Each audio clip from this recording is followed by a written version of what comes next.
dong. Kalau Pak Harto masih hidup, pasti beliau tua sekali.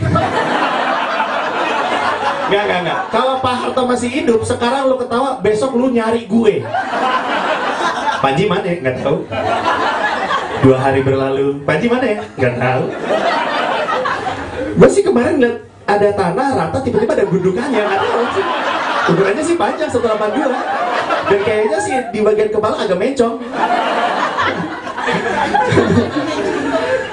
Aduh, nggak, tapi gini, Pak SBY itu menurut gue, dan ini kritik ya, nah karena kalau di Amerika Serikat, George W. Bush abis dibantai sama stand up comedian, betul nggak? Lo masih ya kan? Dan pernah nggak lo ngeliat George W. Bush menyerang balik? Nggak pernah. Kenapa? Karena sebelum-belumnya dia moga-moga ada orang Amerika yang dari Texas. Ya karena separah-parahnya dia tahu kalau misalkan dia serang komedian yang nyerang dia akan membuat itu jadi besar atau membuat dia jadi kecil. It's just a joke. Masalahnya adalah presiden kita hal-hal kecil itu dibikin besar sama dia. Ada mahasiswa demo bawa kebo. Lo tau nggak? Tahu nggak? Dia protes, dia bikin press con. Menurut saya itu PSBY cuma ada 2 gesture, ini dan ini. Dan kalau misalkan lu perhatiin, kadang-kadang dia suka gini.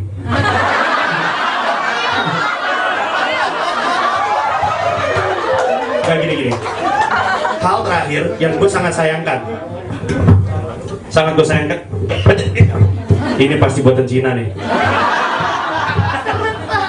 Bergeraklah kamu. Ini tidak dalam rencana gue. Oke. Nggak, Presiden SBY Presiden SBY terakhir kena gosip. Dan ini gosip lewat SMS, mungkin lo denger, atau mungkin BBM. Presiden SBY digosipkan berpacaran dengan laki. Ada yang ingat? Ini baru nih.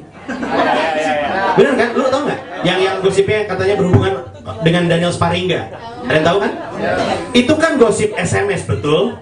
Itu SMS, so nggak beda sama SMS mama minta kirimin pulsa seratannya, nggak beda sama SMS kreditan Pagunan, nggak beda. Ini SMS, tapi beliau bikin preskon khusus. Pak SBY kan beda sama Bung Karno. Kalau Bung Karno kalau misalnya pidato palanya ke atas, selalu begini. Kenapa? Karena dia tahu dia adalah perwakilan dari bangsanya lagi rendah, beliau angkat ini supaya dunia ngeliat Indonesia tuh bangga gitu. Kalau Pak SBY beda, Pak, mungkin karena I don't know, mungkin berat, enggak tahu.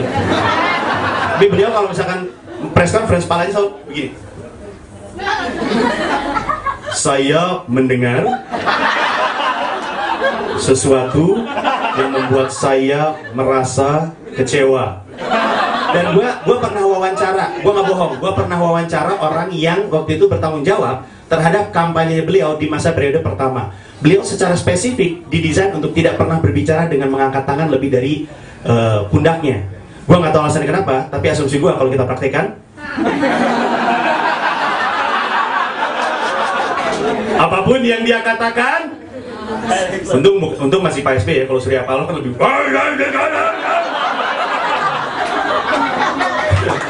Nggak. Pak SBY protes karena dia bilang dia merasa difitnah. Maksud gue, please have a sense of humor, ya nggak sih? Jangan terlalu serius, kayak gitu nggak usah dibahas. Kalau presiden punya sense of humor, mungkin beliau Pak SBY akan melakukan ini. Saya dengar ada gosip yang menyatakan saya berhubungan dengan Daniel Sparingga. Saya luruskan, itu tidak benar. Karena kalaupun saya suka laki, saya milih-milih kali. Gak yang lebih bagus kek, Panji kan lebih ganteng. Tapi ya itu, maksud gue stand up comedy akan memberikan sesuatu yang baik untuk kita. Dan gue mengacungkan jempol kepada lo karena gue tahu perjuangan lo untuk hadir di sini. Gue sih ya, ya. Karena gini, gue kesini, tadi gue sempat nge-tweet, gue bingung gimana caranya gue kesini dari gedung GKBI. Terus kata, gimana caranya gue ke sini, ke Comedy Cafe Kemang, gue dari GKBI, gue kena 3-in-1. 80% tweet yang ngebalas gue balik bilang gue harus pakai joki. Itu masalah gue. I have a trust issue. Gue nggak percaya sama joki 3-in-1 dan gue nggak ngerti. Karena di sini ada yang suka pakai joki 3-in-1. Angkat tangan yang suka pakai joki 3-in-1. Gue pengen lihat. Siapa yang suka pakai joki? 1, oke. Pasti hidung lu tebel ya. Kan bau mereka semua. Hah? kaca. Buka kaca. Oh enak kalau misalkan mobilnya cuma bisa kecepatan 60 km/jam. Mobil gue itu gigi 1 tuh 160 sob. Kalau gue nyetir jendela gue buka. Seperti naik jet. Enggak, karena gue takut. Gimana sih maksud gue? Lu nggak kenal nih orang, lu bawa masuk mobil lu. Seharusnya itu menakutkan. Gue aja parno, gue suzon. Orang itu terus terang, gue suzon sama joki 3-in-1. Gue kalau lagi nyetir, gue ngeliat mereka mungkin kayak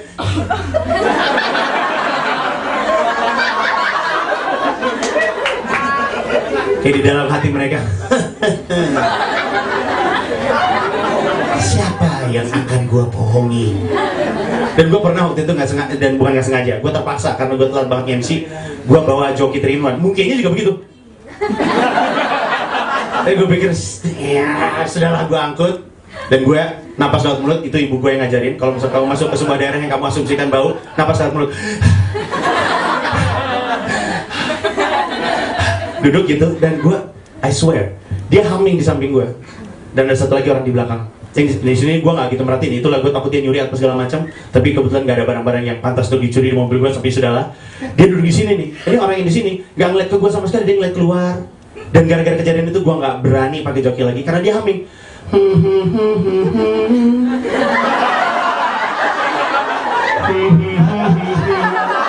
Gue ya, kita minggir dulu ya. Oke, turun di sini aja. Oh, kenapa? Kata, oh nggak apa-apa. Gue cuma nggak mau mati. Humming sambil ngeliat kaca gitu. Terus kayak gue turunkan dia. Tapi itulah maksud gue. Akhirnya kita sampai di sini dan kita bersenang-senang. Kita udah cukup bersenang-senang, betul? Tepuk tangan dong. Indonesia sangat butuh hiburan. Sangat butuh hiburan. Waktu gue masih single, waktu gue belum nikah, hiburan gue adalah nontonin orang main biliar. Bukan main biliar, nontonin orang main biliar. Kenapa? Karena gue laki-laki yang menggemari bokong. Ada 2 laki-laki di dunia ini. Laki-laki, 3 sih. Laki-laki yang menggemari dada, laki-laki yang menggemari bokong, dan laki-laki yang menggemari laki. Gue menggemari bokong perempuan. Kenapa? Karena menurut gue juga aman. Kan dari sini ada laki-laki yang sangat obses sama payudara. Ada, gue yakin, ada. Dan pasti sering kegep. Lagi jalan kan, kalau orang kan selalu ngeliatin perempuan dari depan yang menggemari dada, pasti selalu ngeliatin terus pasti kalau gue penggemar bokong aman, jadi kalau perempuan lewat dulu baru gue nengok. Dan semoga Tuhan memasukkan ke surga siapapun yang menciptakan high heels. Seksi, siapapun mungkin lo kayak gimana pun kalau pakai high heels seksi, kecuali laki tentunya. Dan perempuan, gue kasih tau sama lo, jangan pakai wedges, please. Wedges jelek. Wedges tuh kayak lu pengen dapat efeknya, tapi lu nggak pengen dapat sakitnya, betul perempuan? Iya kan? Iya kan? Lu pengen tinggi, tapi lu nggak pengen sakit. Gue tahu karena gue dulu bencong. Kayak Indonesia butuh hiburan alternatif dan harusnya stand up comedy itu jadi hiburan alternatif untuk Indonesia. Ya, karena beberapa hiburan yang jadi andalan di kita sekarang sudah mulai basi.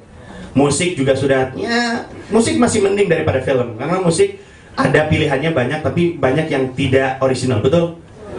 Ada banyak musisi gue bilang, gue sebel sama lu, temen gue nih, musik lu nggak original. Kata dia, gue original. Mana originalnya? Rambut lu sama, kayak baju lu sama, musiknya juga sama. Tadi oh sorry gue ralat. Sorry, gue bukan musik gue original, musik gue dijual bersama dengan ayam original.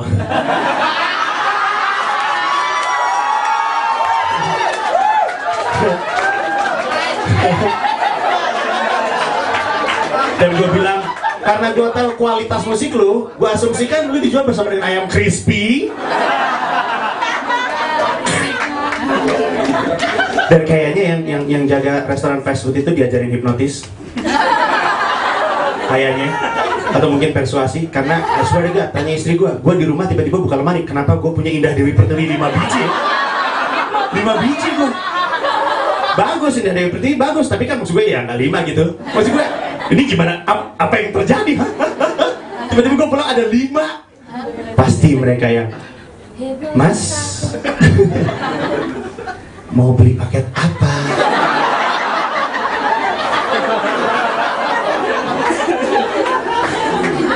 Ada tambahan pesanan? Enggak.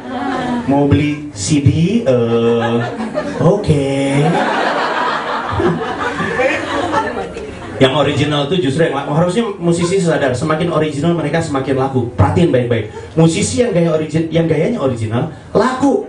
Contoh nih, gua salah satu musisi yang sangat gua acungi jempol karena kalau lagi di atas panggung semangatnya luar biasa. Niji dan digiring sebagai lead vokal. Gayanya selalu original. Kalau misalkan nyanyi, yakinkan aku Tuhan. Dan tandanya lu original adalah semua fans lu nyanyi dengan gaya yang sama. Yakinkan gue. Dan pantesan setiap kali Niji lagi manggung nggak pernah hujan karena mungkin mereka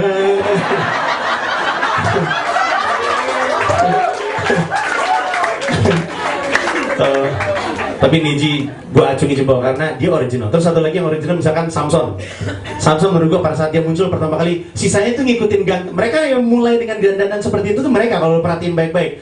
Dan mereka original, nggak ada yang ngalahin A dan R-nya Bams.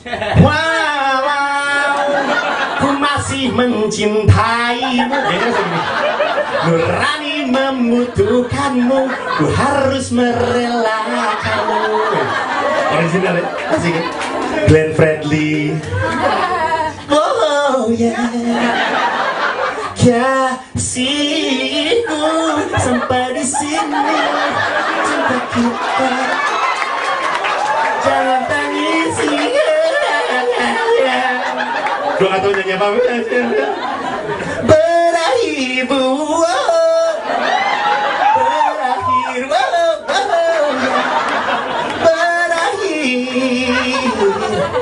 di kamar mandi.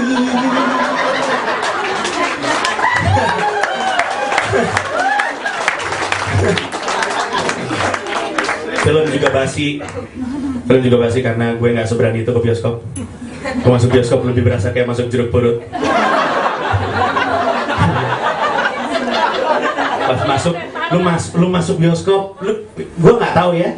Lu masuk bioskop pasti ada angin dingin, terus terdengar lagu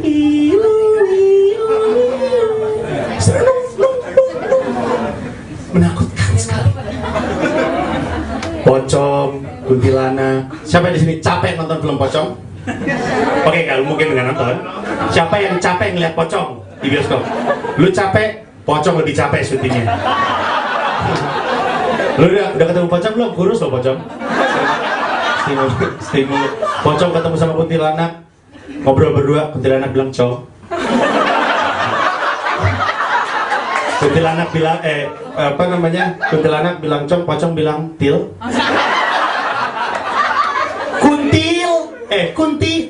Kuntilanak jangan panggil gua til. Jangan panggil gua cong dong. Masa dipanggil Pong nanti saking Kung Fu Panda. Lu kemarin masuk rumah sakit? Iya gua tipes kata pocong. Kata kuntilanak, emang pocong bisa tipes? Lu nggak ngeliat film gua, pocong kesurupan. Masuk rumah sakit bisa. Gua harusnya mati tapi gua kesurupan. Dan banyak judul-judul film pocongnya aneh-aneh. Ada Paringan Pocong, ada Paringan Cinta, ada Bahasa Jadi Pocong, betul? Gue gak sabar menunggu Laskar Pocong. Pas adegannya kan Bumus, murid kita kurang. Kalau misalnya sampai jam 12 kita nggak nambah murid, terpaksa kita bubarkan angkatan ini. Bumus keluar, terus dia melihat ke arah bukit, kemudian dia tersenyum.